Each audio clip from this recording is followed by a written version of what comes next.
뉴욕 증시는 약세로 마감했죠. 네, 그렇습니다. 잘 나가던 뉴욕 증시가 6주 만에 상승세에 브레이크가 걸렸습니다.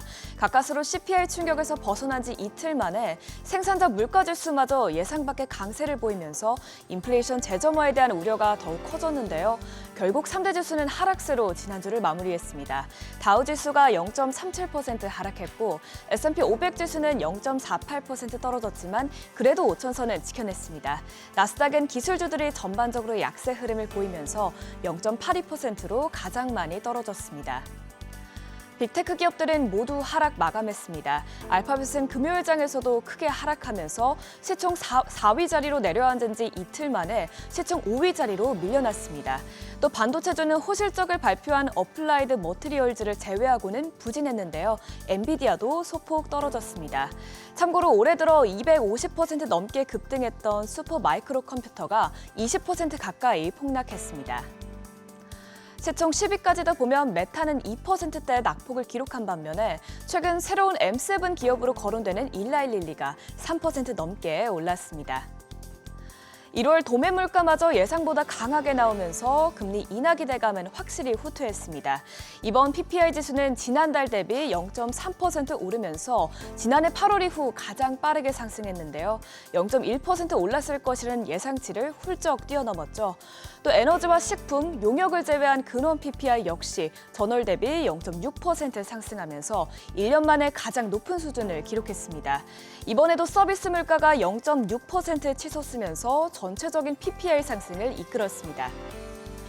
강한 PPI 지표 발표 이후 나온 주요 인사들의 코멘트들도 시장에 찬물을 끼얹었습니다. 심지어 금리 인상의 가능성을 열어두는 발언도 나왔는데요.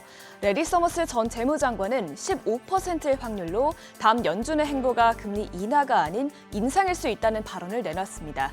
그만큼 물가가 다시 오를 수 있다는 가능성에 대비해야 한다는 것이죠. 국채금리는 금리 인하가 후퇴하면서 다시 뛰었습니다. 10년물 국채금리는 4.28%를 기록했고 특히 통화정책에 민감한 2년물 국채금리는 4.64% 오르면서 12월 이후 최대 수준을 나타냈습니다. 국제유가는 지난주에만 3% 가까이 올랐는데요. WTI는 배럴당 79달러에 거래됐고 브렌트유는 배럴당 83달러에 거래됐습니다. 이번 주에 뉴욕 증시가 상승 기조를 다시 이어나갈 수 있을지는 엔비디아의 실적과 1월 FOMC 의사록에 따라 좌우될 것으로 보입니다. 엔비디아는 수요일 장 마감 후 지난 4분기 실적을 발표하죠. 엔비디아는 현재 시장의 대장주이기 때문에 실적 결과가 증시 흐름에 끼칠 영향이 매우 클 것으로 전망되는데요. 옵션 분석 서비스 업체는 엔비디아의 실적에 따라 어떤 방향으로든 11%의 움직임이 예상된다고 밝혔습니다.